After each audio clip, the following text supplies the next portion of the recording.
Kontrak pernikahan bab 61. Selang beberapa waktu dokter keluar dari IGD.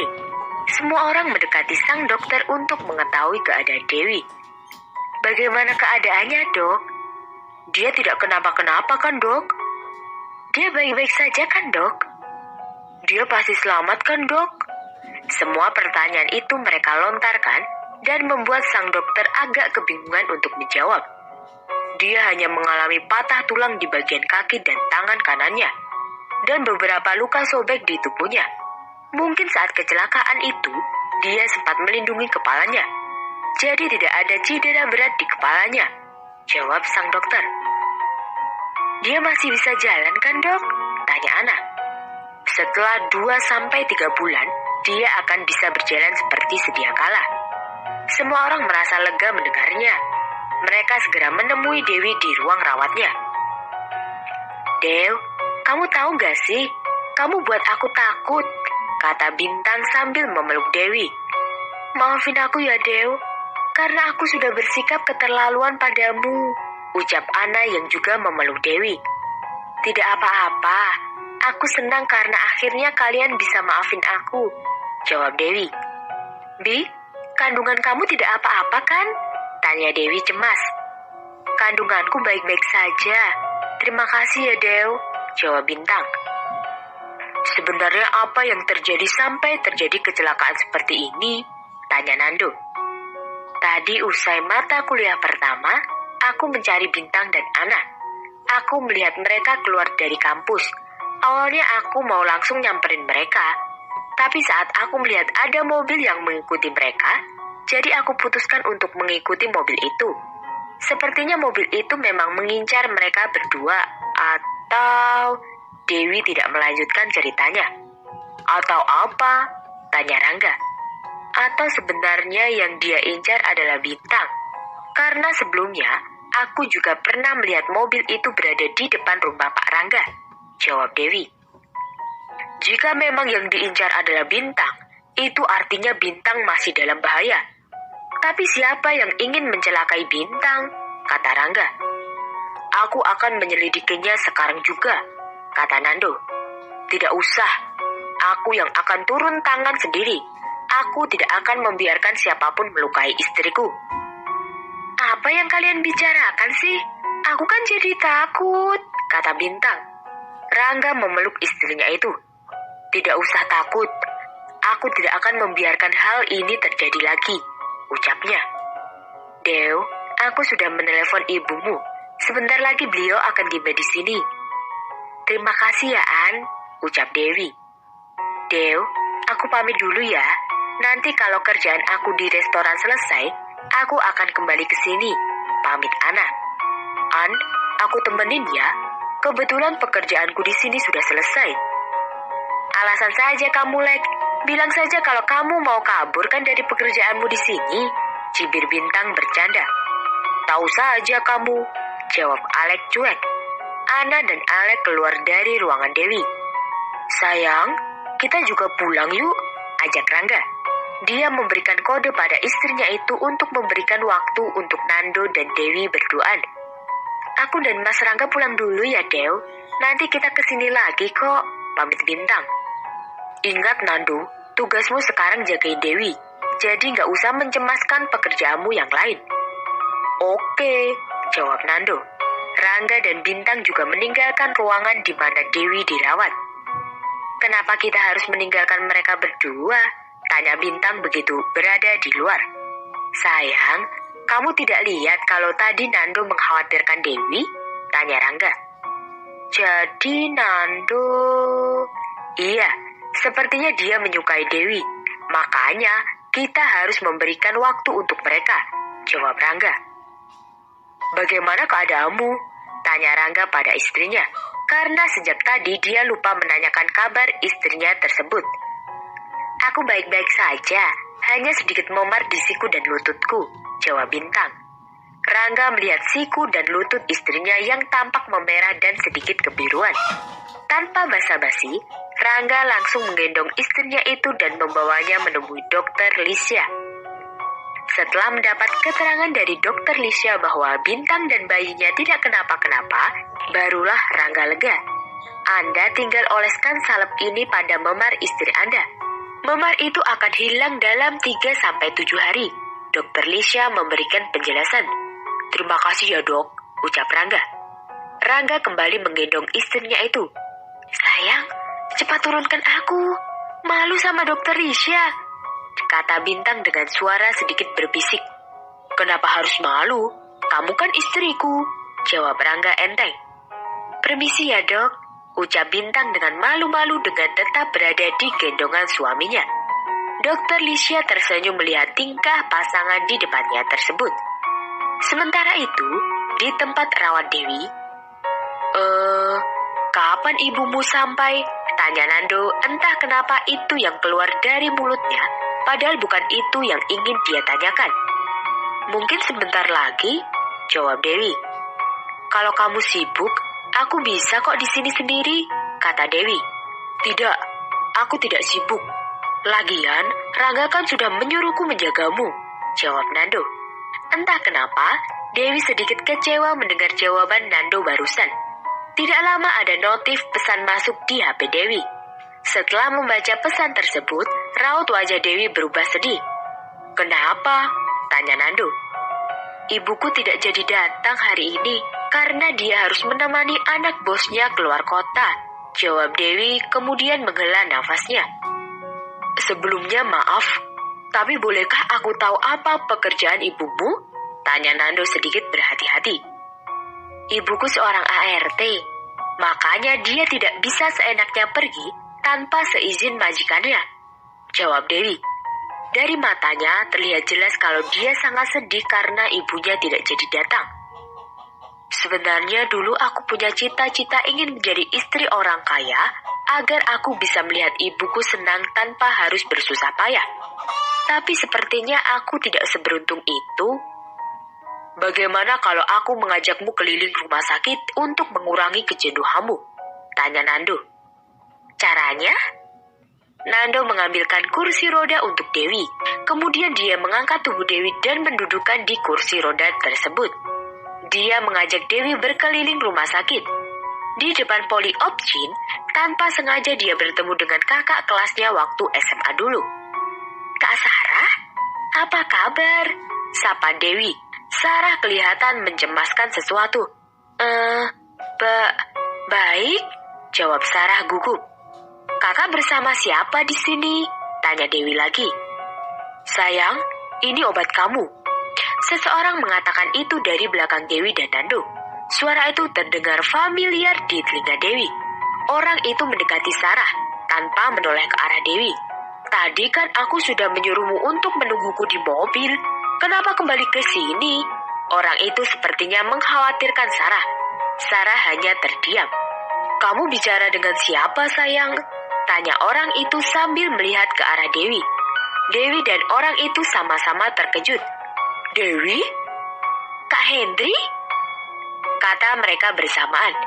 Jadi Kak Sarah istrimu? Tanya Dewi. Hendri dan Sarah jadi salah tingkah. Iya, dia istriku. Dan ini calon anak kedua kami, jawab Hendri sambil mengelus perut Sarah. Oh, hanya itu yang keluar dari mulut Dewi. Di mana Bintang dan Ana? Biasanya kan kalian selalu bertiga, tanya Hendri. Mereka baru saja pulang, jawab Dewi. Dek, maaf ya, aku berselingkuh di belakangmu, bahkan hingga Sarah hamil, ucap Hendri. Mungkin kalau di sini ada Ana dan juga Bintang, mereka akan menghajarku seperti waktu itu. Waktu itu? Maksud Kak Hendri apa? Tanya Dewi ingin tahu. Iya, dulu waktu mereka melihatku sedang bermesraan dengan Sarah, mereka langsung menghajarku. Bahkan saat itu juga, mereka memberiku ultimatum untuk memilih antara kamu atau Sarah. Tapi, karena Sarah sudah mengandung anakku, aku memilih Sarah. Maafkan aku, Dek, jawab Henry. Bahkan Bintang sengaja pura-pura mencintaiku hanya untuk menjaga perasaanmu agar kamu tidak terluka karena pengkhianat aku, lanjut Henry. Hati Dewi benar-benar sakit. Bukan karena pengkhianatan Hendrik, tapi karena selama ini dia membenci orang yang salah. Dan gara-gara itu juga dia hampir kehilangan sahabat terbaiknya.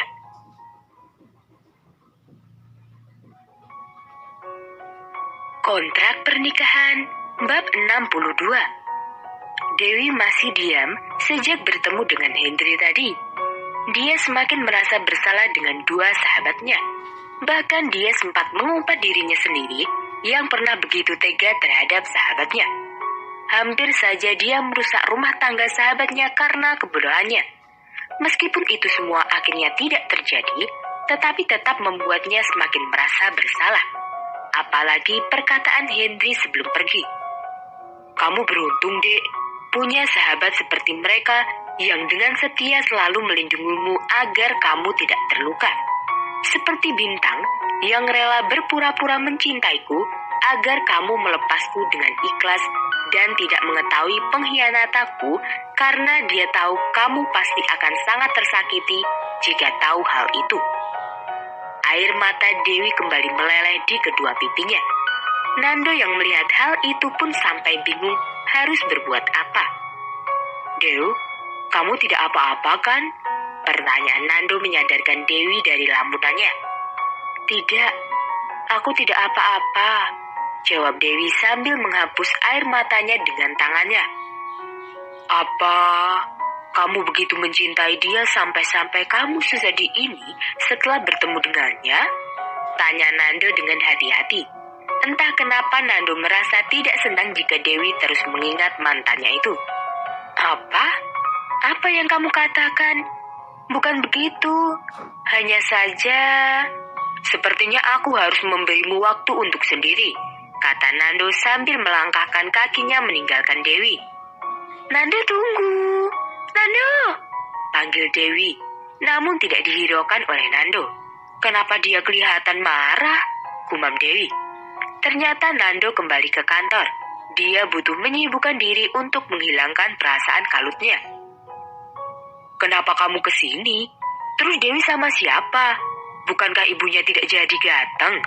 Tanya Rangga bertubi-tubi. Bawel kamu, sudah kayak emak-emak kompleks.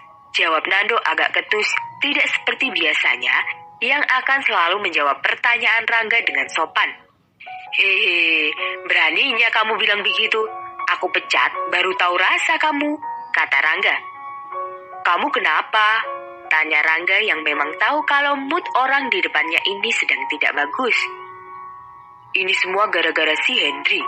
Ngapain sih pakai ketemu dia segala? Gara-gara dia, aku sampai dianggap gak ada sama Dewi. Jawaban itu keluar dari mulut Nando begitu saja. Mendengar jawaban itu, Rangga malah tertawa terbahak-bahak. Kenapa tertawa? Tanya Nando yang makin kesal. Jadi kamu itu cemburu? Ngapain cemburu sama mantan? Sudah sana balik lagi ke tempat si Dewi. Jangan sampai ada perawat tampan yang bantuin dia, terus dia kesengsem tuh sama tuh perawat. Terus hilang deh kesempatan kamu ngedapetin hatinya, kata Rangga enteng. Kamu mah enak. Dari dulu, yang selalu berjuang buat mempertahankan cinta kalian kan istrimu. Coba kalau sekarang dibalik, ada yang suka sama istrimu. Apa kamu masih bisa santai dan gak cemburu? Tanya Nando. Rangga terdiam mendengar jawaban Nando.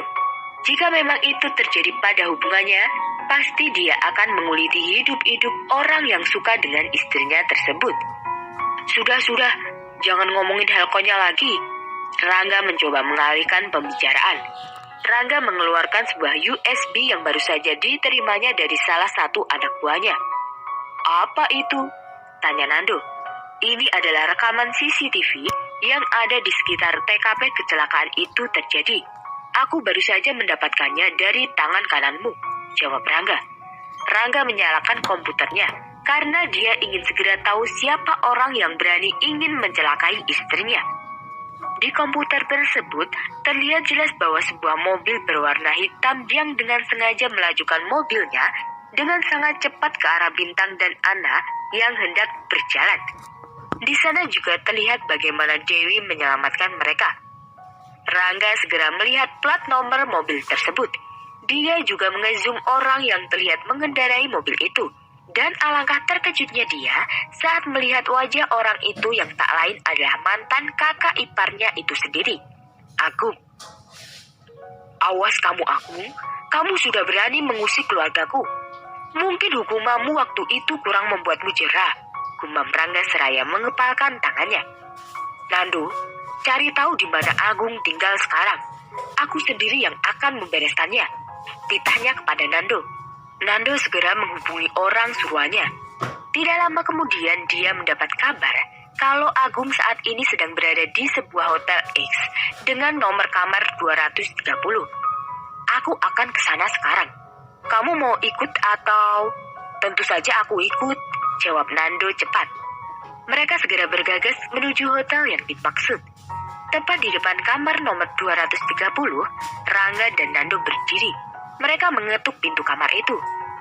"Sebentar," terdengar suara dari dalam kamar. Tidak lama kemudian pintu kamar itu terbuka dan keluarlah orang yang dimaksud, Agung. Agung berusaha menutup pintu itu kembali saat mengetahui yang datang adalah Rangga dan Nando. Tapi sudah terlambat. Mereka sudah menahan pintu tersebut dan merangsek masuk ke dalam kamar Agung. "Sepertinya hukumanmu waktu itu kurang membuatmu jerah rupanya," kata Rangga dengan sorot mata mematikan. "Rangga, apa maksudmu?" tanya Agung dengan tubuh bergetar karena takut. "Kamu kan orang yang berusaha mencelakai istriku?" tanya Rangga lagi. Dan kali ini tatapan tajamnya semakin membuat nyali Agung menciut. "Aku sudah pernah bilang kan, jangan pernah ganggu keluargaku. Kalau kamu ingin hidupmu damai, tapi apa yang kamu lakukan? Setelah kau berani menjual kakakku untuk mendapatkan tender, beraninya kau berusaha mencelakai istriku." Rangga mencengkeram leher Agung dengan satu tangannya. "Rangga, tolong lepaskan aku. Aku janji tidak akan mengulanginya," kata Agung sambil berusaha melepaskan cengkeraman tangan Rangga dari lehernya. Namun cengkeraman itu semakin kuat dan membuat Agung sulit bernafas. Agung hampir saja mati karena cekikan kalau saja Nando tidak menghentikannya. Nando membantu Agung lepas dari cekikan tangan Rangga. Dia tidak mau bos, sahabat sekaligus kerabatnya itu menjadi pembunuh. Nando mengikat Agung dengan tali. "Rangga, 5 menit lagi polisi datang. Biarkan pengacara kita yang membereskannya. Sekarang sebaiknya kita keluar dari tempat ini," ajak Nando. "Hahaha, dengar Rangga, aku akan bilang ke polisi kalau tadi berusaha mencoba membunuhku. Jadi kita akan sama-sama di penjara," kata Agung penuh kemenangan. Rangga kembali mendekati Agung dan mengatakan, "Kamu kira kami bodoh? Sebelum kami datang ke tempat ini, kami sudah menyuruh pihak hotel mematikan semua CCTV. Bukan hanya di kamarmu, tapi juga CCTV yang ada di sekitar hotel ini. Dan CCTV itu akan menyala kembali setelah kami pergi. Jadi nikmati hidupmu di penjara nanti." Rangga kembali memberikan sorot mata tajamnya kepada Agung. Setelah itu dia dan Nando keluar dari hotel tersebut. Tidak lama kemudian, polisi datang dan membawa Agung ke kantor polisi. "Kamu mau kembali ke kantor atau ke rumah sakit?" tanya Rangga di parkiran karena saat ini mereka sedang berada di dalam mobil. "Aku akan ke rumah sakit. Aku tidak akan membiarkan Dewi jatuh hati pada perawat pria seperti yang kamu katakan tadi," jawabnya diselangi tawa. Mereka segera melajukan mobilnya meninggalkan tempat itu. Rangga menurunkan Nando di depan rumah sakit. Setelah itu dia kembali melajukan mobilnya untuk pergi ke rumah. Pikirannya sedikit lega karena akhirnya Agung ditangkap polisi dan sepertinya dia akan mendekam cukup lama di penjara.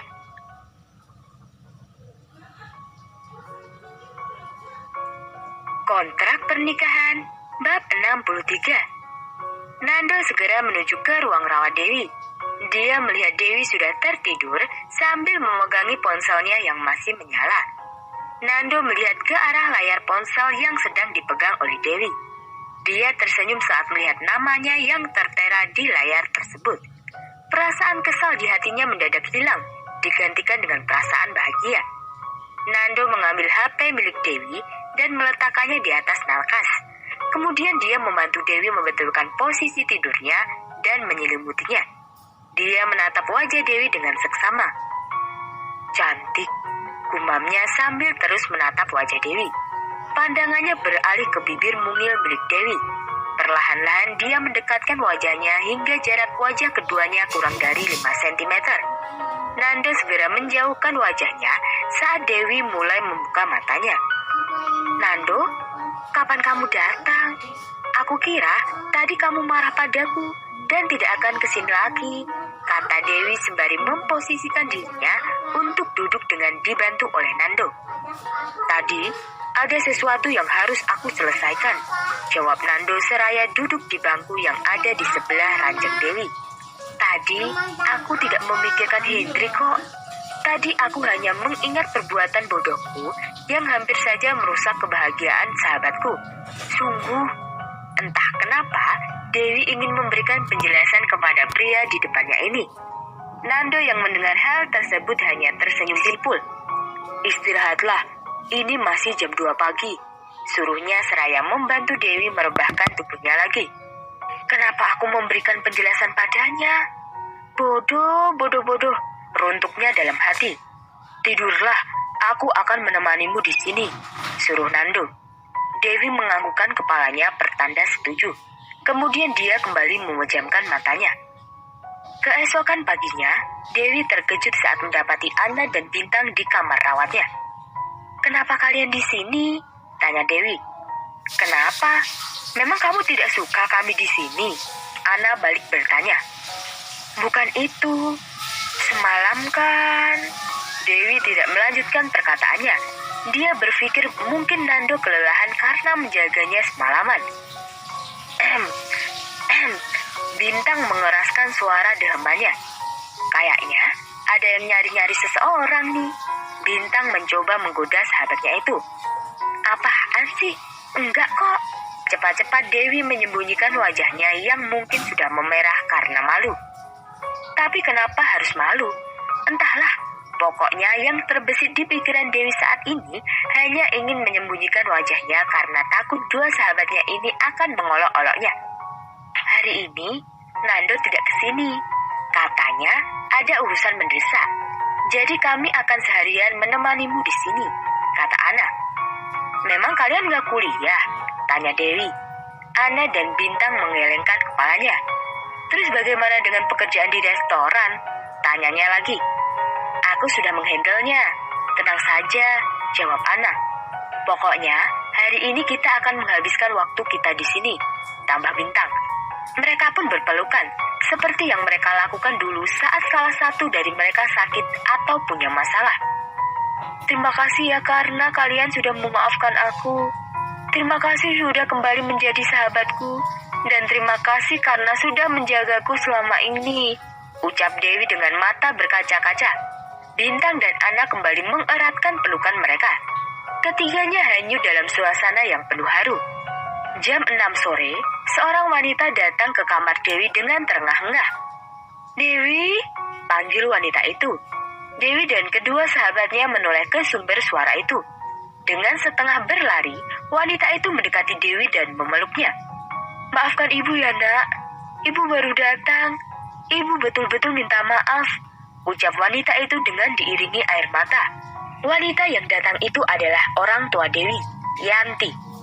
Selama ini mereka hanya bertemu setahun sekali. Itu pun jika majikan ibunya mengizinkannya pulang kampung. "Ibu, Dewi kangen," ucap Dewi disertai lelehan air mata di kedua pipinya. Melihat momen langka tersebut, membuat Ana dan Bintang ikut meneteskan air mata. Bintang dan Ana juga bukan dari keluarga yang kaya, tapi setidaknya mereka tetap bisa tinggal bersama orang tuanya. Berbeda dengan Dewi, karena pekerjaan ibunya adalah sebagai ART yang membuatnya harus hidup terpisah dengan ibunya karena sejak kecil dia dititipkan ke keluarga tantenya. "Kenapa ibu bisa ada di sini? Bukankah kemarin ibu bilang harus menemani anak majikan ibu keluar kota?" tanya Dewi penasaran. "Tadi pagi, seorang pemuda menemui ibu dan berbicara dengan majikan ibu. Pemuda itu juga mengantar ibu sampai ke sini," jawab Yanti. "Lalu di mana dia, Bu?" tanya Dewi lagi. "Itu dia," jawab Yanti sambil menunjuk ke arah laki-laki yang baru saja sampai di tempat itu. Dia adalah Nando. Dewi menatap Nando dengan mata berkaca-kaca. "Terima kasih ya Nando, kamu sudah membantuku," ucapnya. Nando hanya tersenyum mendengarnya. Baginya senyum indah Dewi adalah segalanya. "Tante, kami ke kantin dulu ya cari makan," pamit Ana. Dia membawa Bintang dan juga Nando turut serta. "Berikan mereka waktu berdua, karena ini adalah momen langka bagi Dewi," bisik Ana di telinga Nando. Mereka pun meninggalkan Dewi berdua dengan ibunya. "Hei Nando, kelihatannya kamu menyukai Dewi. Apa itu benar?" tanya Bintang tanpa basa-basi. "Bukan urusanmu," jawab Nando singkat. "Hei, tentu saja ini urusan kami," tambah Ana. "Ingat ya, Dewi itu sahabat kami. Kami tidak akan membiarkan siapapun menyakitinya, termasuk kamu," kata Bintang lagi. "Jika kamu menyakitinya, kami pastikan kamu tidak bisa hidup dengan tenang," tambah Ana. Ana dan Bintang menatap tajam ke arah Nando. Nando yang melihat itu hanya tertawa. "Kenapa tertawa?" tanya mereka bersamaan. "Tidak, hanya saja kalian terlihat lucu bersikap sok galak seperti itu. Tapi kalian jangan khawatir, aku tidak akan pernah menyakiti Dewi. Aku akan selalu membuatnya bahagia," jawab Nando tegas. Ana dan Bintang sangat senang mendengarnya. Seminggu kemudian, Dewi sudah diizinkan keluar dari rumah sakit. Rangga dan Bintang ikut menjemputnya. Demikian juga Ana dan Alek. Hanya satu orang yang tidak terlihat datang menjemputnya. Dia adalah Nando. Entah kenapa Dewi merasa sedih karena Nando tidak ikut menjemputnya. Dia dan ibunya masuk ke dalam mobil yang sudah disediakan Rangga untuk mengantarnya pulang. Dengan kecepatan sedang, mobil tersebut meninggalkan rumah sakit. Namun di perjalanan Dewi sadar kalau itu bukan jalan menuju rumahnya. Mobil itu berhenti di depan sebuah gedung yang sudah didekor sangat indah. Semacam dekor untuk acara pernikahan. Mereka semua turun dan memasuki gedung tersebut, termasuk Dewi dan ibunya. "Ini tempat apa, Bi?" tanya Dewi penasaran. "Ini tempat pernikahan Nando," jawab Bintang. "Dek, Nando akan menikah?" Itulah pertanyaan yang muncul di hati Dewi. Rasanya saat ini hatinya begitu sakit mendengar Nando akan menikah. Dewi berusaha menahan air matanya agar tidak keluar. "Ada apa, Dew?" tanya Ana. "Tidak ada apa-apa," jawab Dewi dengan suara yang sedikit serak karena menahan dirinya agar tidak menangis. "Ayo kita masuk. Sebentar lagi acaranya akan dimulai," ajak Bintang. Dengan perasaan galau, Dewi yang masih menggunakan kursi roda mengikuti Bintang dan yang lainnya masuk ke dalam gedung. Dari kejauhan Dewi melihat Nando yang sudah bersiap dengan memakai pakaian pengantin dan ada seorang gadis cantik memakai kebaya berdiri di sebelahnya. Mereka sangat terlihat serasi. Hati Dewi semakin teriris tak kala melihat Nando tertawa bahagia dengan gadis cantik itu.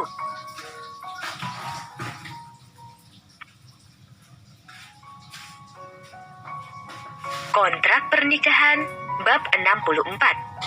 Hati Dewi semakin teriris tak kala melihat Nando tertawa bahagia bersama gadis cantik itu. Nando melihat ke arahnya. Dia memberikan senyum terbaiknya kepada Dewi. Dewi membalas senyum itu meskipun dengan berat hati. "Ayo aku bawa kamu ke sana," kata Ana sambil mendorong kursi roda Dewi.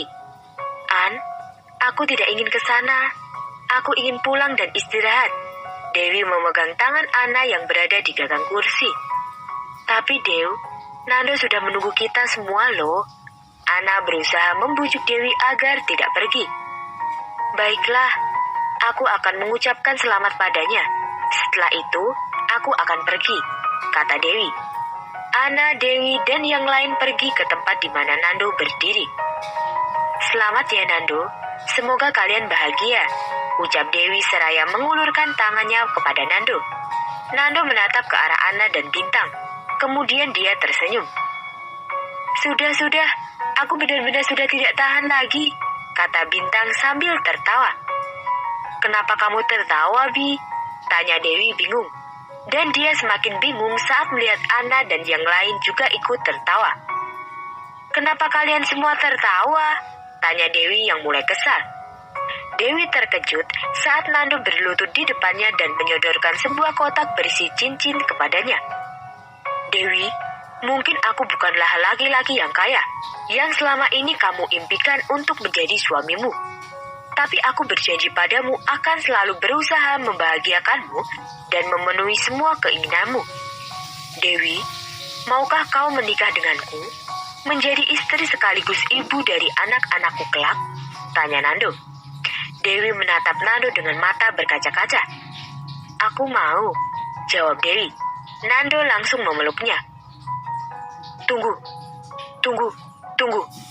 Terus dia siapa? Tanya Dewi sambil menunjuk ke arah gadis cantik yang berdiri di belakang Nando. Oh, dia Meisha, adik sekaligus keluargaku satu-satunya. Karena kedua orang tua kami sudah meninggal, jawab Nando. Hai Kak, aku sering mendengar tentang kakak dari Kak Nando. Ternyata kakak jauh lebih cantik dari yang ada di foto ya. Ups. Meisha langsung menutup mulutnya sendiri. Foto apa? Dewi menatap Nando. Sudah, nanti aku ceritakan. Sekarang saatnya kamu ganti bajumu. Aku sudah menyiapkan gaun pengantin untukmu, jawab Nando. Wah, lihat Bi, Dewi beruntung ya. Nando itu romantis. Gak kayak... Ana tidak melanjutkan perkataannya. Dia hanya melirik ke arah Alek. Alek yang tahu kekasihnya ini sedang menyindirnya hanya berlagak bodoh amat. Benar, An. Aku juga tidak beruntung karena suamiku bahkan belum pernah menembakku. Bintang juga ikut menyindir suaminya. Rangga yang mendengar itu tetap bersikap sok cool. Ana dan Bintang membantu Dewi berdandan. Dengan kebaya berwarna putih, Dewi terlihat sangat cantik. Acara ijab kabul pun dimulai, dan semua orang mengatakan sah saat Nando berhasil mengucapkan ijab kabul dengan satu tarikan nafas. Setelah itu, dilanjutkan dengan acara resepsi. Meski mereka tidak mengundang terlalu banyak tamu, acara tetap berlangsung sangat meriah. Seluruh acara berjalan sesuai rencana. Ana dan Alek pulang setelah membantu membersihkan tempat acara. Sementara Bintang dan Rangga pulang sebelum acara selesai karena kecapean. Maklumlah, ibu hamil kan mudah capek. Nando langsung menggendong Dewi masuk ke dalam kamar saat seluruh tamu undangan sudah pulang. Nando mendudukkan istrinya di tepi ranjang. Mas, maaf ya, karena kakiku belum sembuh, aku tidak bisa melakukan apa-apa, ucap Dewi. Kamu tidak perlu melakukan apapun untukku. Malam ini tugasmu hanya menikmatinya saja, jawab Nando yang mulai melancarkan aksinya. Mas, aku ingin mandi. Tubuhku gerah. Dengan senang hati, Nando membantu istrinya itu mandi. Mereka pertama kali melakukan itu di dalam kamar mandi. Dan tentu saja berlanjut di ranjang pengantin mereka. Selang 2 hari setelah pernikahan Nando dan Dewi, Rangga mengajak istrinya jalan-jalan. Mereka menghabiskan waktu seharian berdua. Dan malam harinya, Rangga membawa istrinya itu memasuki sebuah kamar hotel. Bintang sangat terkejut saat melihat kamar mereka yang didekor sangat indah layaknya kamar pengantin. Rangga berlutut di hadapan istrinya itu. Bintang, terima kasih karena kamu sudah mau menjadi istriku. Terima kasih karena sudah mencintaiku. Dan terima kasih karena mengandung anakku. Maukah kamu menua selamanya bersamaku? Ucap Rangga sambil memberikan sebuah cincin pada istrinya itu. Bintang mengangguk. Kemudian dia membantu suaminya itu berdiri. Bintang mengalungkan tangannya di leher sang suami. Rangga mulai mencium bibir istrinya itu. Entah siapa yang memulai, kini tubuh mereka sudah sama-sama polos. Rangga menarik istrinya itu ke pangkuannya. Sayang, malam ini kamu yang mimpin ya. Aku tidak mau menyakiti anak kita, bisiknya. Dan malam itu, mereka melakukan itu dengan Bintang yang memegang kendali. 3 tahun kemudian, Bintang dan Rangga dianugerahi 2 anak kembar, laki-laki dan perempuan. Mereka memberinya nama Pratama Atarila Putra Wijaya dan Mikaela Askia Putri Wijaya. Hari itu adalah hari yang super duper sibuk bagi Bintang, karena hari ini adalah hari pertama Bintang masuk kuliah kembali setelah sekian lama cuti. Pagi-pagi sekali dia sudah menyiapkan sarapan untuk suami dan dua anaknya. "Sayang, dasiku mana?" tanya Rangga dari dalam kamar. "Momi, Mika mau minum susu coklat," pinta Mika dengan suara khas anak kecil. "Tas Tama mana, Mom?" tanya Tama dari dalam kamarnya. Hari itu Bintang benar-benar dibuat pusing. Apalagi kedua anaknya juga mulai masuk sekolah PAUD hari ini. Untungnya, mertua dan ibunya ikut membantu. Kedua nenek itu meladeni cucu-cucu mereka yang agak rewel dan tugas Bintang melayani suaminya. "Sayang, apa kamu benar-benar masih ingin melanjutkan kuliah?" tanya Rangga di sela-sela Bintang memakaikan dasinya. "Tentu saja, jadi dokter adalah impianku, dan aku akan bekerja keras untuk mewujudkannya," jawab Bintang. "Lagian, selama ini meskipun aku di rumah, aku selalu membaca semua buku-buku tentang ilmu kedokteran dari Kak Juan. Aku yakin, aku pasti bisa," lanjut Bintang dengan bersemangat. "Aku akan selalu mendukung keputusanmu, sayang," ucap Rangga. Kemudian mencium bibir istrinya itu. Keduanya berciuman cukup lama dan baru menghentikannya saat kedua anak mereka masuk ke dalam kamar. "Mika mau ke sekolah diantar sama Mommy dan Daddy." "Tama juga, Mom, Dad." Rangga melirik ke arah istrinya itu. Bintang menghela nafasnya panjang. "Tama, Mika, Mommy sama Daddy akan antar kalian ke sekolah. Tapi nanti kalian pulang dijemput sama Grandma ya," kata Rangga lembut. Dia mencoba membantu Bintang untuk memberikan kedua anaknya pengertian. "Memang Mommy mau kemana?" tanya Mika. "Mommy juga mau sekolah seperti kalian. Kalian pasti ingin Mommy yang pinter kan?" kata Rangga lagi. "Berarti Mommy selama ini gak pinter ya, Dad?" celetuk Tama. Rangga bingung harus menjawab apa. Dia hanya bisa menggaruk tengkuknya yang tidak kata. Apalagi dilihatnya Bintang sudah melotot menatapnya. "Malam ini kamu puasa," ancam Bintang pada suaminya. "Sayang, aku kan hanya..." "Daddy, kenapa Daddy harus puasa malam-malam?" tanya Mika dengan polosnya. Rangga semakin bingung dengan pertanyaan anaknya. "Sayang, jangan ngomong yang aneh-aneh di depan anak-anak," bisik Rangga pada istrinya itu. "Mika sayang, ayo kita sarapan. Setelah itu kita berangkat ke sekolah," kata Bintang pada putrinya. Dan diangguki oleh Mika. Rangga menghela nafasnya lega.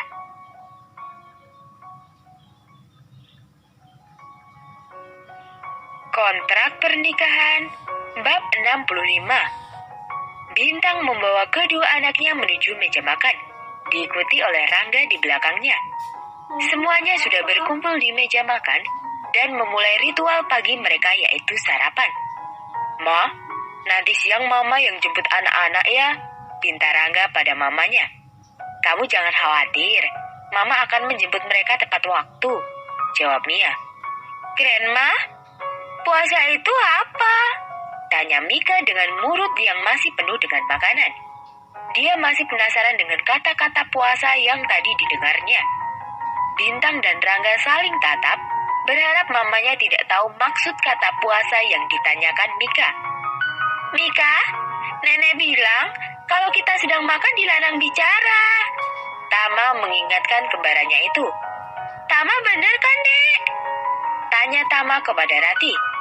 "Iya sayang, Tama pinter," jawab Rati seraya memuji cucu laki-lakinya itu. "Selamat," batin Bintang dan Rangga. "Puasa itu menahan lapar dan haus sayang," jawab Mia memberikan penjelasan tentang puasa. "Berarti nanti malam Daddy nggak boleh makan dan minum dong." Rangga dan Bintang tersedak bersamaan mendengar perkataan putri kecil mereka. "Loh, kok?" "Iya, Grandma. Tadi Mommy bilang Daddy harus puasa malam ini," jawab Mika dengan lugunya. Mia menatap anak dan menantunya sambil menggelengkan kepalanya. Sekarang dia tahu maksud kata puasa yang ditanyakan oleh cucunya. "Tama, Mika, ayo nenek antar ke depan," kata Rati saat selesai sarapan. Dia menggandeng kedua cucunya. "Rangga, Bintang, kalian tahu kan kalau anak-anak kalian sudah mulai besar? Mereka adalah anak-anak dengan keingintahuan yang tinggi. Jadi Mama harap kalian harus lebih hati-hati saat berbicara di depan mereka. Mia mengingatkan kedua orang di depannya. Iya, Ma, jawab Rangga dan Bintang. Kemudian keduanya berpamitan karena sebelum Bintang ke kampus dan Rangga ke kantor, mereka harus mengantar anak-anak mereka ke sekolah. Ayo sayang, salim dulu sama grandma dan nenek, suruh Bintang kepada kedua anaknya. Mika dan Tama menyalami kedua nenek mereka, kemudian masuk ke dalam mobil. Dah nenek, dah grandma, ucap keduanya saat mobil mulai berjalan. Rangga menggenggam tangan istrinya. Keduanya tersenyum melihat keceriaan dua buah hati mereka. Cerita kehidupan yang lain. Mentari dan Juan mereka sekarang tinggal di pedesaan karena Juan ditugaskan menjalankan rumah sakit yang dibangun keluarganya di sana. Mereka juga dianugerahi seorang anak laki-laki yang sekarang berusia 1,5 tahun. Juan dan Mentari akan mengunjungi orang tua mereka setiap 6 bulan sekali. Rania, kakak perempuan Rangga. Akhirnya dia bisa hidup bahagia dengan suami barunya. Suami barunya adalah seorang pria keturunan Jerman dan sekarang mereka tinggal di luar negeri mengurus perusahaan peninggalan ayah Rania. Saat ini, Rania sedang hamil anak pertamanya. Jadi dia jarang pulang ke Indonesia. Tapi setiap hari, dia selalu berkomunikasi melalui video call. Nando dan Dewi, mereka tetap menekuni pekerjaan mereka masing-masing. Nando yang tetap bekerja di perusahaan Rangga sebagai sekretaris sekaligus asisten pribadi. Dan Dewi juga bergabung dengan perusahaan Wijaya yang bergerak di bidang properti karena keahliannya dalam mendesain ruangan. Dan mereka juga mempunyai anak perempuan yang berusia 2 tahun. Saat ini, Dewi sedang mengandung anak keduanya, Alek dan Anna. Mereka adalah satu-satunya pasangan yang belum nikah, karena kedua orang tua mereka belum memberi izin mereka untuk menikah sebelum mereka lulus kuliah. Dan untungnya, orang tua mereka masih mengizinkan mereka untuk bertunangan, jadi status mereka saat ini adalah tunangan. Rangga menepikan mobilnya saat sampai di depan sekolah anak-anaknya. Mereka turun dari mobil dan mengantarkan anak mereka sampai di depan kelas bertemu dengan guru mereka. Setelah menyerahkan putra-putrinya kepada guru mereka, Bintang dan Rangga berpamitan kepada keduanya. Tama, Mika, kalian yang pinter ya sekolahnya, jangan nakal, oke? Kata Bintang dengan lembut. Tama mengangguk, tapi berbeda dengan Mika, dia memeluk ibunya erat. Mika kenapa sayang? Tanya Rangga. Mika mau ikut Mommy aja. Mika mau sekolah bareng Mommy, jawab Mika. Mika sayang, sekolah Mommy itu hanya diperuntukkan untuk orang-orang yang sudah besar. Nanti kalau Mika sudah sebesar Mommy, Mika boleh kok sekolah bareng Mommy, bujuk Bintang. Baiklah, Mika akan di sini sampai Mika sebesar Mommy, kata Mika sambil melepaskan pelukannya. Anak pinter, ucap Bintang. Mika, Tama, ingat, nanti kalian pulang sekolah, tunggu dijemput Grandma ya. Jangan kemana-kemana sebelum Grandma datang, kata Rangga. Mika dan Tama mengangguk mengerti. Bintang dan Rangga mencium kedua pipi anak-anak mereka sebelum pergi dari sekolah. Sekarang giliran Rangga mengantar Bintang ke kampusnya. Mereka berhenti di pertigaan sebelum kampus. Bintang tak ingin teman-temannya tahu tentang statusnya. Bukan karena dia malu sudah menikah, hanya saja dia tidak ingin semua orang mengetahui identitasnya sebagai Nyonya Wijaya. Maklumlah, perusahaan Wijaya saat ini merupakan perusahaan nomor 1 di Indonesia. Dia tidak mau kalau karena statusnya dia menjadi diistimewakan. Sayang, aku turun ya, kata Bintang. Tapi bukannya membukakan pintu, Rangga malah menguncinya. Sayang, ayolah, nanti aku telat. Tidak sebelum kamu mencabut ucapanmu tadi pagi, jawab Rangga. Ucapan apa? Tanya Bintang bingung. Ucapan kalau malam ini aku harus puasa. Kamu tahu kan, hampir sebulan ini kita tidak melakukan itu. karena anak-anak yang selalu rewel. Dan kemarin, kamu janji kalau malam ini kita akan melakukan itu sampai puas, karena ibu dan mama sudah datang. Tapi kenapa tadi pagi kamu bilang aku harus puasa? Memang kamu tidak kasihan dengan juniorku yang sudah lama tidak mendapatkan kehangatan? Kata Rangga dengan wajah memelas. Bintang menghela nafasnya kasar. Bagaimana bisa suaminya merengek seperti anak kecil? Dengar ya, malam ini aku janji aku akan melayanimu sampai puas. Jadi sekarang buka pintunya, kata Bintang. Rangga menunjuk ke arah bibirnya dan Bintang tahu apa maksud suaminya itu. Bintang mendekati suaminya dan mencium bibir suaminya itu. Saat Bintang hendak melepaskan ciuman itu, Rangga malah menarik tengkuknya dan memperdalam ciumannya. Namun mereka menghentikan kegiatan mereka saat HP milik Rangga berdering. Shit, umpatnya. Ada apa, Nando? Tanya Rangga ketika tahu yang menelepon adalah Nando. Iya, aku kesana sekarang, jawab Rangga kemudian menutup ponselnya. Bintang membantu Rangga menghapus lipstiknya yang menempel di bibir suaminya itu dengan tisu. Aku harus ke kantor, ada urusan penting. Kalau kamu sudah selesai dan aku belum menjemput kamu, bisa minta Pak Mun untuk menjemputmu ya. Bintang mengangguk. Kemudian dia keluar dari mobil suaminya. Dia melambaikan tangannya saat mobil itu mulai berjalan menjauh. Bintang segera berlari menuju kelasnya karena dia sudah hampir terlambat. Bintang bernafas lega karena dia bisa sampai di kelasnya sebelum dosen hari ini datang. Untuk